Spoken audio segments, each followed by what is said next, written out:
योगेश्वरी महाविद्यालयात पूज्य बाबासाहेब परांजपे आंतरमहाविद्यालयीन राज्यस्तरीय वादविवाद स्पर्धा उत्साहात संपन्न। अंबाजोगाई प्रतिनिधी। येथील योगेश्वरी शिक्षण संस्था संचलित योगेश्वरी महाविद्यालय अंबाजोगाई द्वारा दिनांक 10 जानेवारी 2026 रोजी पूज्य बाबासाहेब परांजपे आंतरमहाविद्यालयीन राज्यस्तरीय वादविवाद स्पर्धा मोठ्या उत्साहपूर्ण वातावरणात यशस्वीपणे पार पडली। या स्पर्धेचा विषय कृत्रिम बुद्धिमत्ता मानवजातीच्या प्रगतीसाठी वरदान आहे नाही असा होता। या स्पर्धेसाठी उद्घाटक म्हणून रेणापूर जी लातूर येथील शिवाजी महाविद्यालयाचे प्राचार्य डॉक्टर सतीश यादव यांना आमंत्रित करण्यात आले होते। त्यांनी आपल्या भाषणात विद्यार्थ्यांना पूज्य बाबासाहेब परांजपे यांच्या जीवन व कार्याविषयी माहिती दिली व प्रेरणादायी विचार मांडले। पूज्य बाबासाहेबांनी राष्ट्रहिताचा वसा हाती घेतला होता। राष्ट्र उत्थान हेच त्यांचे ध्येय होते। ते थोर स्वातंत्र्य सेनानी, उत्कृष्ट शिक्षक व प्रभावी वक्ते होते असे म्हणाले। बाबासाहेबांनी लोकांमध्ये संस्काराची बीजे रोवली, संस्कारी माणसांच्या पिढ्या निर्माण करण्याचे कार्य केले। बाबासाहेबांचे वक्तृत्व अमोघ होते असे डॉक्टर यादव यांनी आपल्या भाषणात सांगितले। डॉक्टर सतीश यादव यांनी विद्यार्थ्यांना प्रेरित करताना तुमचे वक्तृत्व हे समाजहितासाठी असले पाहिजे। विद्यार्थ्यांनी समाजाच्या विकासाचा ध्यास जपला पाहिजे।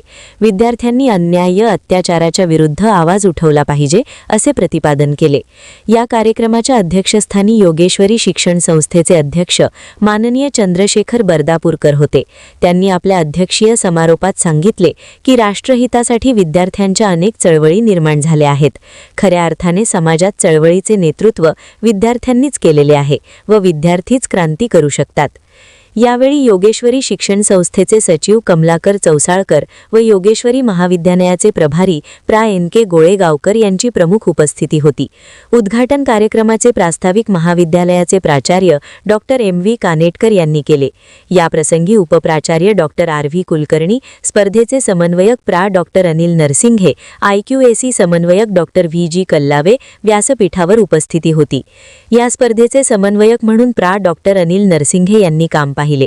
या स्पर्धेसाठी परीक्षक म्हणून कृत्रिम बुद्धिमत्ता या विषयाच्या संशोधक प्रा. डॉक्टर मृणाल सोनवळकर, वात्रटिकाकार कवी BR मसने व मोटिवेशनल स्पीकर गणेश लोमटे पाटील यांनी काम पाहिले। स्पर्धेच्या बक्षीस वितरण व समारोप समारंभासाठी अध्यक्ष म्हणून योगेश्वरी शिक्षण संस्थेचे सचिव माननीय कमलाकर चौसाळकर उपस्थित होते। त्यांनी आपल्या अध्यक्षीय समारोपात सांगितले की ही वादविवाद स्पर्धा यशस्वीरित्या पार पाडल्याबद्दल समाधान व्यक्त केले। योगेश्वरी महाविद्यालयाचे प्रभारी प्रा. NK गुरेगावकर यांनी पूज्य बाबासाहेब परांजपे यांच्या जीवनकार्याचा आढावा घेतला। संस्थेचे संचालक प्रतापराव पवार यांचीही याप्रसंगी प्रमुख उपस्थिती होती। या स्पर्धेसाठी सांघिक पारितोषिक म्हणून फिरता चषक अर्थात चांदीची दीपमाळ, वैयक्तिक प्रथम पारितोषिक रु. 10,000, द्वितीय पारितोषिक रु. 7,000 व तृतीय पारितोषिक रु. 5,000 तसेच विशेष पारितोषिकमध्ये कै प्रा. भालचंद्र मोटेगावकर स्मृती पारितोषिक ठेवण्यात आले होते। तसेच विजेत्यांना सन्मानचिन्ह व प्रमाणपत्र प्रदान करण्यात आले। सर्व सहभागी विद्यार्थ्यांना सहभाग प्रमाणपत्र वाटप करण्यात आले। विषयाच्या मांडणीसाठी मराठी, हिंदी किंवा इंग्रजी भाषेत स्पर्धकांनी आपले सादरीकरण प्रभावीपणे केले। विद्यार्थ्यांमध्ये वक्तृत्व कौशल्य विकसित व्हावे, त्यांच्या विचारांना योग्य दिशा मिळावी या हेतूने या स्पर्धेचे आयोजन करण्यात आले होते। सर्व विजेत्या स्पर्धकांना सन्मानचिन्ह, रोख रक्कम व प्रमाणपत्र देऊन सन्मानित करण्यात आले। या वादविवाद स्पर्धेचे सांघिक पारितोषिक मुंबई विद्यापीठाच्या संघाने पटकावले, तर वैयक्तिक प्रथम पारितोषिक मुंबई विद्यापीठाच्या अभय कृष्णकांत आळशी याने पटकावले, तर वैयक्तिक द्वितीय पारितोषिक मुंबई विद्यापीठाच्या यश रवींद्र पाटील याने पटकावले। तृतीय पारितोषिक छत्रपती संभाजीनगर येथील माणिकचंद विधी महाविद्यालयाच्या प्रथमेश बळीराम गिरी याने पटकावले। उत्तेजनार्थ पारितोषिक लातूर येथील दयानंद विधी महाविद्यालयाच्या कस्तुरी श्रीकृष्ण पाथरुडकर हिने पटकावले। विद्यार्थ्यांना सन्मानचिन्ह व प्रमाणपत्र मान्यवरांच्या हस्ते देऊन सन्मानित करण्यात आले। या स्पर्धेत विविध महाराष्ट्रातील नामांकित महाविद्यालयांचे एकूण 19 संघांनी सहभाग नोंदविला। सहभागी विद्यार्थ्यांनी समारोप कार्यक्रमात मनोगत व्यक्त करताना सांगितले की महाविद्यालयाने स्पर्धेचे दर्जेदार आयोजन केले आहे। कार्यक्रमाचे सूत्रसंचालन प्रा. आदित्य कदम यांनी केले, तर आभार प्रदर्शन डॉक्टर विनोद गंगणे यांनी मानले। या राज्यस्तरीय वादविवाद स्पर्धेत स्पर्धक मुंबई, नागपूर, भंडारा, छत्रपती संभाजीनगर अशा विविध ठिकाणाहून मोठ्या संख्येने उत्साहाने सहभागी झाले होते. सर्वच स्पर्धकांनी अतिशय दिलेल्या विषयावर आपले सादरीकरण प्रभावीपणे केले. स्पर्धेच्या यशस्वीतेसाठी संयोजन समितीचे डॉक्टर राजेश जोशी, डॉक्टर विनोद गंगणे, प्रा. आदित्य कदम, प्रा. तुषार करपुडे, प्रा. सुमेधा वैद्य, प्रा. प्राची परमार, डॉक्टर भाई एस हांडीबाग, डॉक्टर आर. जे. टोपरे, अधीक्षक अजय चौधरी, राजकुमार साळवी, तेजस्विनी भिल्लारे, एन. एम. बलुतकर, सुजित विडेकर, विजय वल्लमवाड यांनी विशेष परिश्रम घेतले. आंबेडकर यांच्या सहकार्यानं हा लढा म्हणजे लढा तर फार दिवसापासून चालूच होता, परंतु स्वातंत्र्यानंतर आम्हाला जे स्वातंत्र्य मिळालं 17 सप्टेंबरला मिळालं.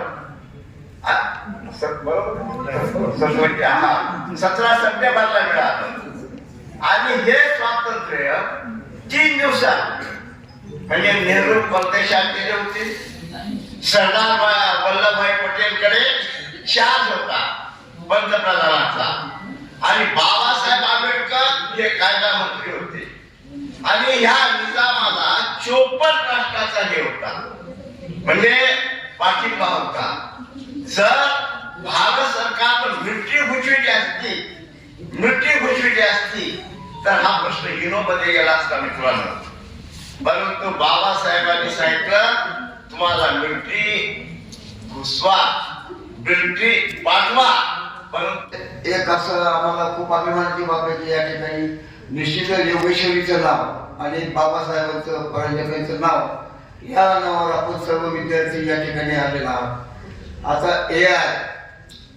एआय सध्या सगळीकडे आता परवा एक पेपरमध्ये आलं होतं की मनुष्य किती वर्ष जगणार आहे असं एआयला प्रश्न केला एक जणांनी. तर ते एआयने सांगितलं माणूस 140 वर्ष जगेल. तर त्याच्यामध्ये मग त्यांनी टिप दिली आहे की काय कसं वागलं पाहिजे. तर त्याप्रमाणे त्यानं वागलं तर पण ते असं एआय त्याच्यानंतर आपले अनिल काकोडकर जे की शास्त्रज्ञ होते आणि जे आहेत ते त्यांनी एक असा प्रश्न उपस्थित केला की समजा एआयला आपण सांगतो एआय त्याप्रमाणे वागतं, पण उद्या जर समजा एआयने तुमचं नाही ऐकलं तर काय परिस्थिती उद्भवेल असं त्यांनी पण प्रश्न केला. आणि एआय त्याचं ध्यान खूप चांगलं आहे. आता कुलकर्णी मॅडमनी सांगितलं की एआयमुळं कारखानदारांनी बरेचसे नोकर भरती कमी केले, काही लोक कमी केले. तो पण प्रश्न आहे आणि हा प्रश्न तर हमेशा त्याचा सतवणारा आहे. आणि आजकालच्या पिढीमध्ये वाचन संस्कृती खूप कमी झालेली आहे. ज्या क्षणाची आपण आतुरतेने वाट पाहत आहात ते म्हणजे बक्षीस वितरण. बक्षीस वितरणाकरिता मी आदरणीय मसने सरांना अशी विनंती करतो की त्यांनी बक्षीस जाहीर करावी. काही जण अभ्यास करून आले होते किंवा अभ्यासात जातात तर त्या विषयाचं जे चिंतन वर्ण असणं आवश्यक असते. ती चिंतन वर्ण केलेली पिढी सुद्धा मला एक ठिकाणी बोलताना दिसली की त्या या प्रश्नावरती मला काय नेमकं मानायचे.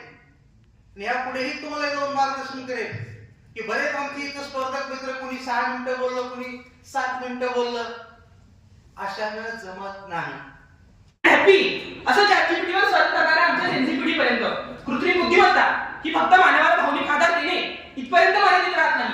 2016 साली पियर्सन नावाच्या शास्त्रज्ञानं एक भाकीत वर्तवलं होतं की 2050 पर्यंत स्त्री आणि पुरुष हे एकमेकांसोबत संबंध ठेवण्याऐवजी रोबोट सोबत संबंध ठेवायला लागतील. आणि मग या माध्यमातून जर का ते प्रजननासमोरच प्रश्नचिन्ह निर्माण होणार असेल आणि ते मानवाचं अस्तित्व जर का धोक्यात येणार असेल तर कृत्रिम बुद्धिमत्तेच्या तंत्रज्ञानाला माणसासाठी वरदान म्हणावं का याचा विचार माझ्या विरोधी मित्रांनी करणे गरजेचे आहे. मित्रांनो, संयोजकांनी विषयामध्ये कृत्रिम बुद्धिमत्ता मानवजातीसाठी वरदान आहे का किंवा नाही असं विचारलेलं आहे. करण्याचं काम करत नाहीये तर त्याच्या इतिहासाचं संरक्षण करण्याचं सुद्धा काम करते आहे. कारण चॅटजीपीटी, उपयुक्त जीपीटी या सगळ्या जीपीटीच्या माध्यमातून जेव्हा मानवाच्या प्राचीन भारतीय परंपरा अगदी सोप्या भाषेत त्याला उलगडून सांगण्याचं काम सुद्धा ही एआय प्रणाली करते. आणि म्हणून ती मला खऱ्या अर्थानं एक वरदान वाटते. एआय फॉर फार्मर नावाच्या प्रकल्पांतर्गत माती निरीक्षण, पीक पाहणी, ड्रोनद्वारे फवारणी यासारख्या कितीतरी प्रकल्पाच्या माध्यमातून शेती क्षेत्रात प्रगती केली आहे. आणि याच तंत्रज्ञानाचा उपयोग करून सोलापूर जिल्ह्यातील शशिकांत सुसाने यांनी आपल्या फळबागांमध्ये एक सेन्सर बसवलं जिथं सामान्य शेतकरी अंदाजे खता तिथं त्यांनी ते सेन्सर बसून अगदी त्याची अचूकता निवडली आणि त्यामुळे त्यांच्या औषध फवारणीचा खर्च हा 40% कमी झालाच, परंतु त्यांना त्यांच्या पिकाचा दर्जा वाढल्यामुळे बाजारभावापेक्षा जास्त पटीनं पैसे सुद्धा